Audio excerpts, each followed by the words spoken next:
Hey guys, how's it going? Cobra went ahead and tagged Garrett. There's some good light.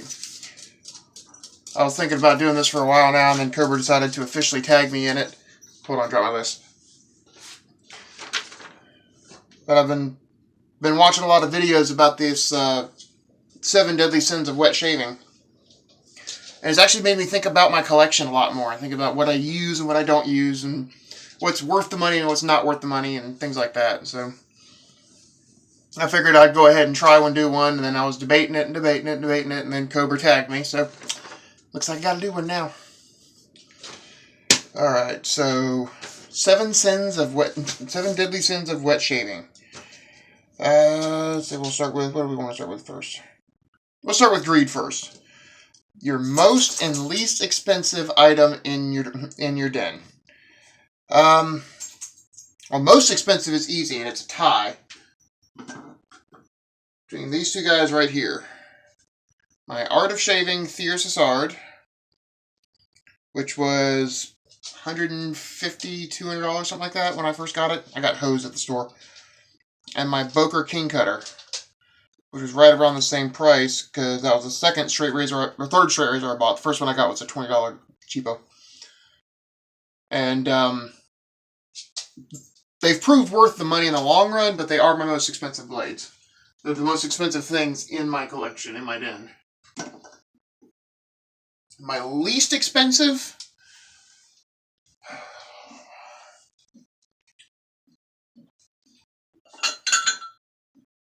are these two guys right here. My 1918 Gillette Open Comb Safety, which was $5.99 thrift store find, and my mini Sriracha bowl. When I bought this, it was $8. I was expecting something about that big, and I got that. But it works. You can't complain. I've used it a couple of times now. I lathered the crap out of it when I first got it to try it out, and it really works.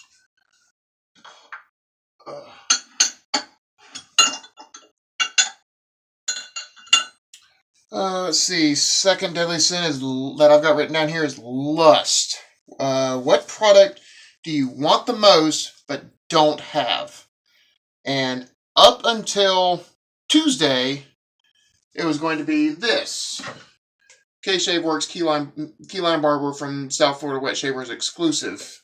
The limited run re-release. But Tuesday, I just got that. So, can't say that one anymore. The problem is, a lot of the stuff that I want, I get. I either save up for it, or I find it on sale, or I just accept the fact that I'm not going to ever have it, you know. But I have to say, most of all, an alum block. I hear so many things about alum block, and yeah, I know, they're cheap, they're easy to find, they're ready to find. I just can't bring myself to buy one, and I don't know why. I really have no reason why. And a custom straight razor. By the way, I've got my list down here on the table, that's why I keep looking down. But a custom straight razor. I've got a cousin who's a bladesmith, and I started working with him to get a custom made, and then before I could even get any pricing down, he just dropped the conversation. I see a handful here and there, and they're very rare. I've only seen maybe a dozen available anywhere. Anybody that makes them, and they're super rare, they're super expensive. Likely I'll never own one, but I would love to have a handmade, hand-hammered, hand-forged Damascus steel custom straight razor. And that's got to be what I lust after the most. That's got to be what I lust after the most. Slight side note on lust. Yes, the topic is what do you long for the most that you don't already have, but just to take it into the literal, I have to give a special nod to this. Barrister and Man 42. This stuff is fantastic. I absolutely love it. The reason it gets a special mention is because I can't use it very often. It drives my wife nuts. It drives her wild. She adores it. She won't let go of me. She keeps her nose buried in my neck for hours, hours and hours and hours and hours and hours. And I've got the soap, the splash, and the cologne, and I use the cologne and the splash to make a balm for it. So that actually brings me into the next one a little bit is gluttony. Number three. Three most delicious products in your den. And that's one of them. B&M 42 is one of them. I love it. I absolutely love it.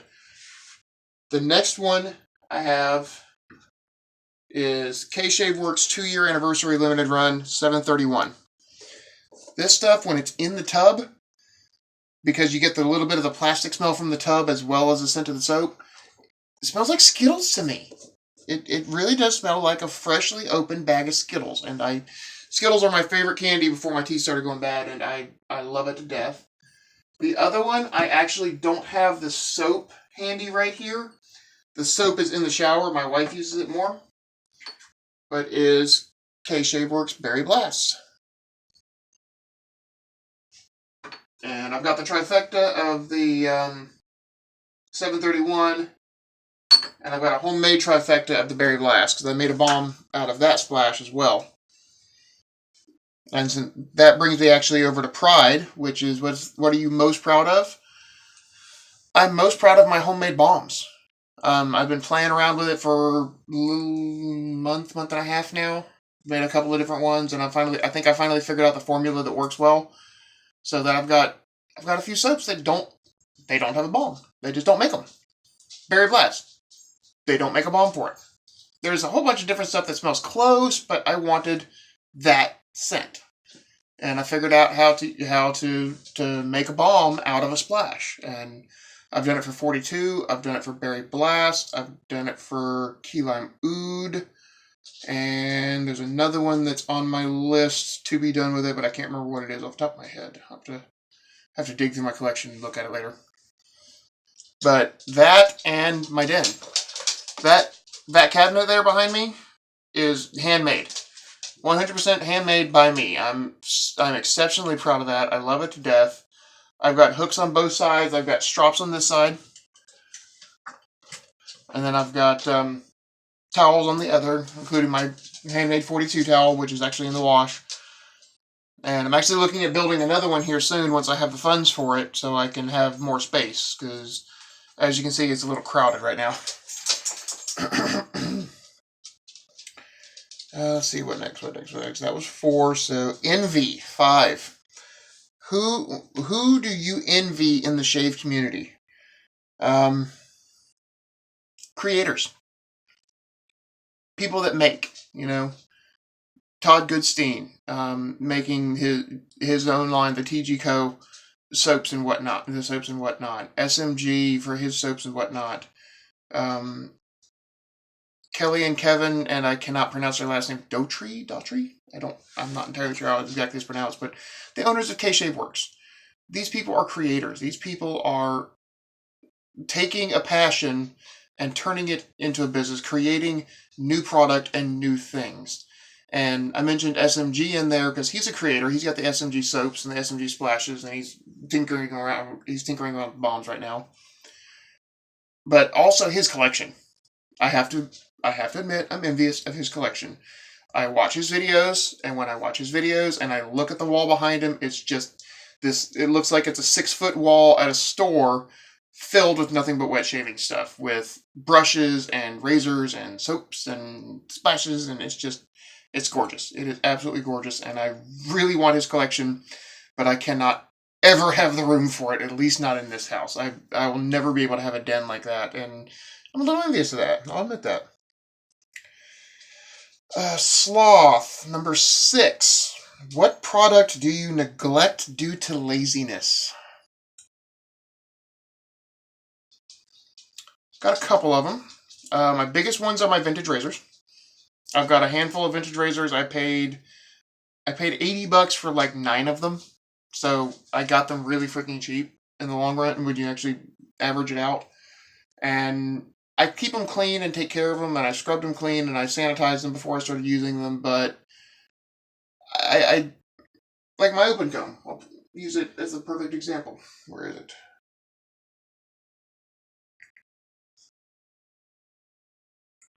Right there. Kind of hard to see. I got a bent tooth. I could fix that. I just don't. And the other one is I got, at the same time I got all my vintage razors, I got a vintage brush.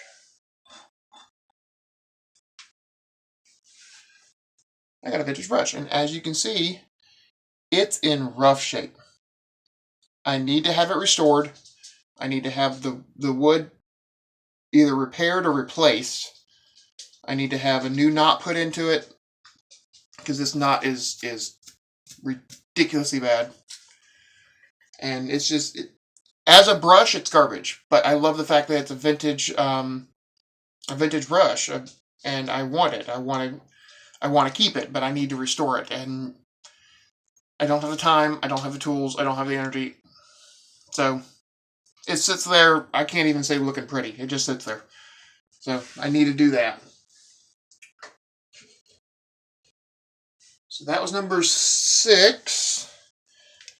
And that brings me to my last one, which is 7. Wrath.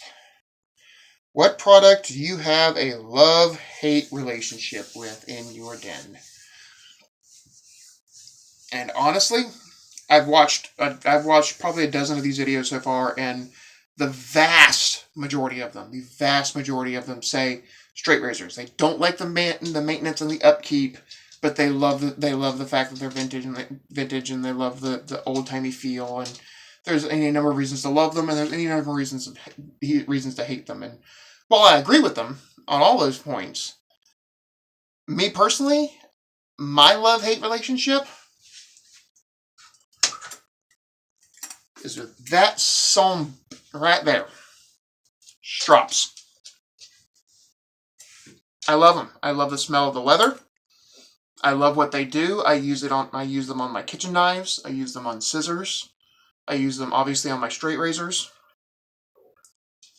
I love what they do and what they're for. I hate that you have to have them. You know what? That razor right there, let me grab it off the shelf here again. That razor right there is a $150 razor. That razor is solid steel. I don't care if I'm cutting through actual copper wire on my face instead of just hair. I should get more than 2 shaves before I have to put a new edge on it. Why do I have to put a new edge on it to keep it sharp? Why do I have to have this big hunk of leather in my bathroom just to use a razor? You know, I love my razor, but I hate having to strop the damn thing. And I'm still getting the hang of stropping, so I'm ruining more blades than I'm sharpening with them. At least in terms of straight razors. So, that's my wrath. That's my love-hate. So next is tagging people. And frankly, I'm not even going to bother tagging people. If y'all want to do it, then consider yourself tagged. I hereby tag the internet. I hereby tag the entire wet shaving community. Everybody needs to take a look at your collection, think long, think hard, think deep about every product you have, every product you want, every person you deal with, every aspect of it, and do this. It gives you a really good introspection on it. So I'm not tagging any specific people in this. I'm tagging the entire community. So, have a good night. I'm going to go ahead and end this video, and then I think I'm probably going to go live on South Florida Wet Shavers on Facebook and do my Keyline Barbershop shave for the first time. So, night, y'all.